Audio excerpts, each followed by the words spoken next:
उम्मीद करते हैं आप सब अच्छे होंगे और आपकी तैयारी भी बहुत अच्छी चल रही होगी। आज डीएलएड सेकंड सेमेस्टर वाले छात्रों के लिए बहुत ही महत्वपूर्ण क्लास होने वाली है।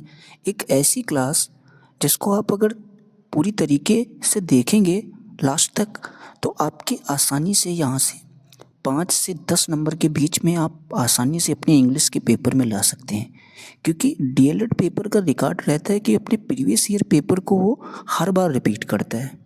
और अगर आपको इस एग्ज़ाम को बहुत ही बेहतरीन ढंग से अच्छे नंबरों के साथ क्लियर करना है तो आप लोग बस पिछले 5 सालों को पेपरों को अच्छे से तैयार कर लीजिए। आप आसानी से 90% के ऊपर नंबर ला सकते हैं अपने आने वाले एग्ज़ाम में, जो भी आपके फरवरी मंथ में एग्ज़ाम होने वाले हैं। तो प्लीज़ आप लोगों से रिक्वेस्ट है, आप लोग पढ़ना ज़रूर स्टार्ट कर दीजिए। और आज की क्लास आप लोगों के लिए इतनी बेहतरीन होने वाली है क्योंकि इसको हमने खुद के हैंड रिटन नोट्स के माध्यम से आपके लिए तैयार किया है। हर एक क्वेश्चन आपको बहुत ही बेहतरीन ढंग से समझाते हुए चलेंगे। फिर अगर आपको हमारी क्लास पसंद आए तो फिर आप लोग ज़रूर अपनी इस क्लास को ज़्यादा से ज़्यादा लोगों में शेयर कर देना ताकि हमारी भी कुछ हेल्प हो सके आप लोगों के माध्यम से। बस इतनी सी आपसे रिक्वेस्ट है। चलिए देखते हैं और बहुत ही बेहतरीन ढंग से हम आपको सारी चीज़ों को, जहाँ पर हिंदी एक्सप्लेन की ज़रूरत होगी वहाँ पर आपको चीज़ें हम हिंदी में भी समझाएंगे। तो चलिए देखते हैं और कोशिश करके आपका ये पूरा पेपर हम लगभग 15 से 20 मिनट में सॉल्व कराने की कोशिश करेंगे। चलिए देखते हैं पहला क्वेश्चन आपका क्या कहता है। आप लोग जानते हैं आपके हिंदी का पेपर 1 घंटे में होता है। उसमें आपके कितने क्वेश्चन आते हैं? 18 क्वेश्चन आपके पूछे जाते हैं। उसमें से पहला पार्ट आपका 5 ऑब्जेक्टिव क्वेश्चन आते हैं। तो सबसे पहले इन ऑब्जेक्टिव को हम लोग सॉल्व करते हैं और ये जो आपके 5 ऑब्जेक्टिव हैं यहीं से आपको 1 से 2 क्वेश्चन जो भी आपके फरवरी माह में एग्जाम होने वाले हैं वहाँ पर आपको देखने को मिल सकते हैं। तो बहुत ही ध्यान से चलिए देखते हैं। सबसे पहले आपसे पूछा गया था पहला question, what are the 2 receptive skills? तो रिसेप्टिव स्किल्स आपकी इसमें से कौन सी हो जाएंगी? तो इसमें जो है आपका ये लिसनिंग और रीडिंग जो है ये आपकी रिसेप्टिव स्किल्स हो जाएगी। और यहीं पर आपसे एक क्वेश्चन दूसरा इस बार जो आपके एग्जाम में पूछा जा सकता है उसको भी आप लोग तैयार कर लीजिए। अगर आपसे रिसेप्टिव स्किल्स की जगह पर अगर आपसे पूछा जाए प्रोडक्टिव स्किल्स आपकी कौन सी होती हैं, क्योंकि एग्जामिनर कुछ भी पूछ सकता है तो वो भी आपको उसका जवाब पता होना चाहिए। जो यहाँ पर आपकी स्पीकिंग और राइटिंग है ये आपकी किस तरीके की स्किल्स है? तो ये आपकी प्रोडक्टिव स्किल्स के अंतर्गत आती है। तो यहाँ से आपके 2 क्वेश्चन हमने आपको बता दिए। 2 में से कोई ना कोई क्वेश्चन जरूर आपको पेपर में देखने को मिलेगा। चलिए देखते हैं सेकंड क्वेश्चन आपका क्या कहता है। कहता है doctor wastes method mainly focus on, यानी जो भी आपका डॉक्टर वेस्ट्स मेथड है ये किस चीज़ पर मेन तरीके से फोकस करता है? तो याद रखना ये आपका पूरी तरीके से फोकस करता है आपके रीडिंग पर। ठीक है, तो दूसरे का आपका फर्स्ट जवाब सही हो जाएगा। तीसरा क्वेश्चन ये एक ऐसा क्वेश्चन है जो आपके कई बार स्पेल्ट वर्ड में पूछा गया है, क्योंकि ग्रामर की बहुत सारे लोगों को मीनिंग पता नहीं होती है या याद नहीं होती, इसीलिए ये क्वेश्चन बहुत सारे लोगों से, जिन लोगों को बहुत भी आता है उनसे भी ये क्वेश्चन गलत हो जाता है। तो प्लीज़ आप लोग ग्रामर की मीनिंग को लगभग 3 से 4 बार लिखकर ज़रूर देख लेना। तो इसका जो आपका राइट जवाब हो जाएगा वो ग्रामर की आपकी मीनिंग होती है GRAMMAR। ये आपकी किसकी मीनिंग होती है? ग्रामर की। तो इस तरीके से आपका जो इसमें राइट जवाब हो जाएगा वो आपका कौन सा हो जाएगा? शायद दूसरा। तो तीसरे का आपका राइट जवाब दूसरा हो जाएगा। आगे देखते हैं क्वेश्चन नंबर 4 आपका क्या कहता है।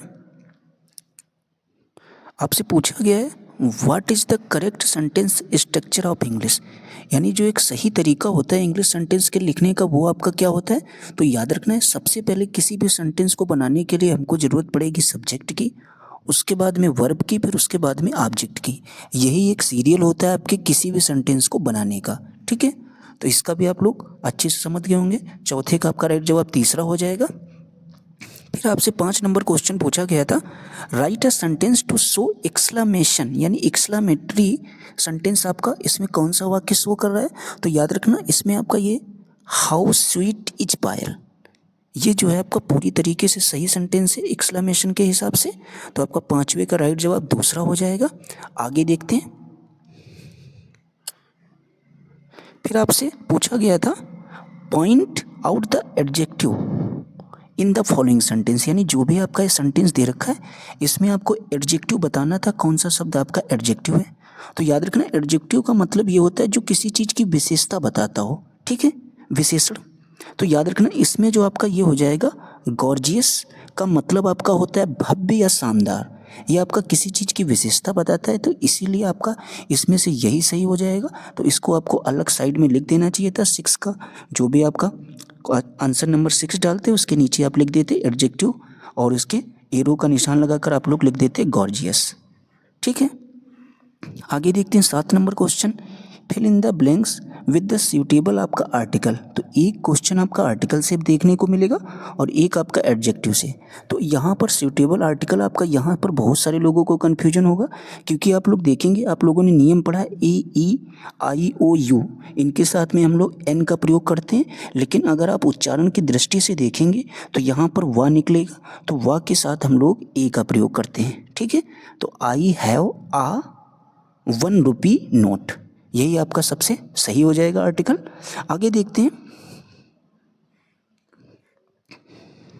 फिर आपसे कह रहा है change the following sentence into passive voice.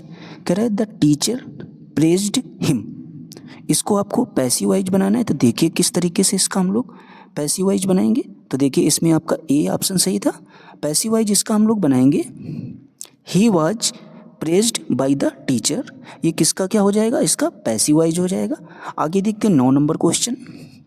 अब हमने क्वेश्चन भी आपके यहाँ पर लिख लिए, तो आपको बार बार पेपर की ओर नहीं जाना है। तो देखते हैं आपका 9 नंबर क्वेश्चन पूछा गया था, fill in the blanks with the correct verb. आप देखेंगे एडजेक्टिव से एक आया, एक आर्टिकल से, एक वर्ब से। यहाँ पर पूछा गया one of the boys in college, खाली स्थान यहाँ पर आपका दे रखा था, कह रहा है फॉलन इल, ये यहाँ पर आगे आपके ऑप्शन इसमें दे रखे थे। पूछा गया था यहाँ पर हैज भरना सही होगा या हैव। तो आप लोगों को बस इतना याद रखना, वन ऑफ द बॉयज, किसी एक लड़के की जब बात होगी तो वहाँ पर हम लोग कौन सी सहायक क्रिया लगाना सही समझेंगे, तो आपकी हैज हो जाएगा। एक से जब अधिक की बात होती तो वहाँ पर हम लोग हैव लगाते। ठीक है, तो ये भी आपको क्वेश्चन अच्छे से क्लियर हो गया होगा। 10 नंबर क्वेश्चन देखते हैं क्या कहता है। आपका पूछा गया था punctuate the following letter with punctuation marks wherever necessary. कहने का मतलब जहाँ पर जो आपका मार्क्स लगेगा पंचुएशन के हिसाब से, कहाँ पर कामा लगना, कहाँ पर इन्वर्टेड कामा, इस तरीके का आपका एक क्वेश्चन जरूर आता है पेपर में। तो चलिए देखते हैं किस तरीके से पहले प्रश्न आपका था। ओ yes said the father I can at least do that much, ये आपका कुछ इस तरीके से सेंटेंस था। इसको हम लोग देखते हैं किस तरीके से इसको करेक्ट तरीके से पंचुएट करेंगे हम लोग। तो सबसे पहले ओ यस, इस तरीके के जैसे ही शब्द आएंगे तुरंत आप एक्सक्लेमेटरी निशान का इस्तेमाल करेंगे। तो ये आपका एक्सक्लेमेशन निशान का हमने यहाँ पर प्रयोग किया है, और फिर इसको दोनों तरीके से डबल इन्वर्टेड कामा में हम लोग बंद कर देंगे। ठीक है, फिर आपका एक इन्वर्टेड कामा लगाएंगे सिंगल, फिर लिखेंगे said the father I can not at least do that match, फिर इसको डबल इन्वर्टेड कामा में हम लोग बंद कर देंगे। यही आपका सही इसका पंचुएशन हो जाएगा। आगे देखते हैं क्वेश्चन नंबर आपका 11 क्या कहता है। 11 नंबर क्वेश्चन आपसे पूछा गया था कि चेंज इनटू इंट्रोगेटिव सेंटेंस। ये आपका सेंटेंस एक दे रखा था, क्या सेंटेंस है, the deaf can not here. तो ये आपका एक सेंटेंस है, इसको हम लोग इंट्रोगेटिव सेंटेंस जब बनाएंगे तो ये हो जाएगा can the deaf not here, ये इसका क्या हो जाएगा, इंट्रोगेटिव सेंटेंस हो जाएगा। इस तरीके का भी एक क्वेश्चन आपके पेपर में आएगा। आगे देखते 12 नंबर क्वेश्चन, कह रहा है करेक्ट द फॉलोइंग सेंटेंसेस। एक चीज़ आप लोग याद रखना, अगर आपने प्रीवियस ईयर पेपर हल कर लिया है तो आपके एग्जाम में कोई भी जो है 15 या 17-18 नंबर आप आसानी से प्राप्त कर लेंगे, अगर आप पिछले 3-4 सालों के पेपर अपने सॉल्व कर लेंगे अच्छे से। अब देखिए ये क्वेश्चन आपके पेपर में कई बार रिपीट होता है, कह रहा है करेक्ट द फॉलोइंग सेंटेंसेस, इसको आपको सही करना है। तो याद रखना जब भी आपका सीनियर हो, जूनियर हो, सुपीरियर हो, इस तरीके के जब भी आपका कोई वर्ड आएगा उसके साथ हमेशा हम लोग टू का इस्तेमाल करते हैं। I am senior to you, अगर यहीं पर होता I am junior to you, उसके साथ भी हम लोग टू लगाते। ठीक है, सुपीरियर हो गया, जूनियर हो गया, सीनियर हो गया, तो इस तरीके के वर्डों के साथ हमेशा टू का इस्तेमाल हम लोग करते हैं। आगे देखते हैं, दो he is poor but he is happy. तो इसको आपको किस तरीके से सही करना है, तो इसको आपका क्या हो जाएगा, दो ही इज पुअर यट, यहाँ पर बट नहीं लगेगा, यट लगेगा, फिर भी ही इज हैप्पी। यद्यपि वह गरीब है लेकिन फिर भी वह क्या है भैया, खुश है। इसका मतलब आपका ये हो जाएगा। आगे देखते हैं 13 नंबर क्वेश्चन आपका क्या कहता है। आपसे 2 स्पेल्ड वाले वर्ड पूछे गए थे। 13 नंबर क्वेश्चन आपको पहले पेपर में दिखाते हैं किस तरीके से हम लोग इसको सॉल्व करेंगे।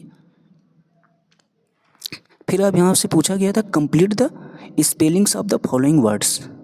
तो यहाँ पर आपसे फिलॉसफी की मीनिंग पूछी गई थी जो बहुत सारे लोगों को नहीं पता होगी, वो लोग ऐसी ही मीनिंग पूछते हैं। अब अल्फ़ाबेट की मीनिंग में बहुत सारे लोगों को कन्फ्यूजन होता है कि यहाँ पर लास्ट में ए आएगा या ई आएगा, यही कन्फ्यूजन बहुत सारे लोगों का ये क्वेश्चन गलत करा देता है। तो याद रखना आपकी फिलॉसफी की मीनिंग क्या हो जाएगी, PH, ठीक है, PHILOSOPHY, और अल्फ़ाबेट की मीनिंग ALPHA और BET, ये आपकी अल्फ़ाबेट की मीनिंग होती है। 14 नंबर क्वेश्चन आपका पेपर में पूछा गया था, define noun and it's type with example. बहुत सारे लोग क्या करेंगे, नाउन को पहले डिफाइन करेंगे, उनके फिर टाइप्स लिखेंगे, फिर उनकी थ्योरी भी लिखेंगे, फिर उनके एग्जाम्पल लिखेंगे।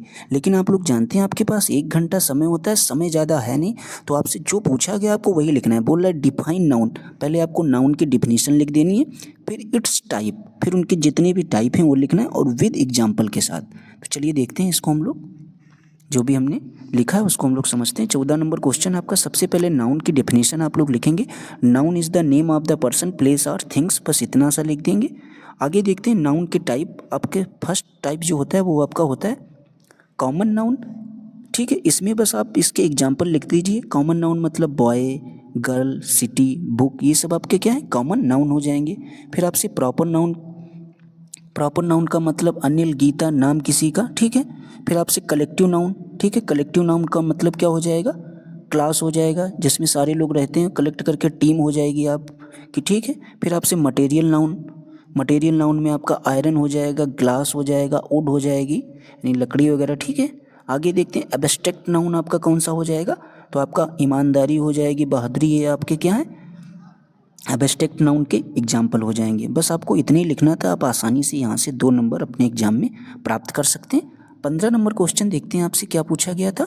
15 नंबर आपसे क्वेश्चन पूछा गया था, write any 2 aims of teaching poetry और टीचिंग, आपसे पूछा गया था, मतलब 2 एम्स आपको बताना था टीचिंग पोट्री के।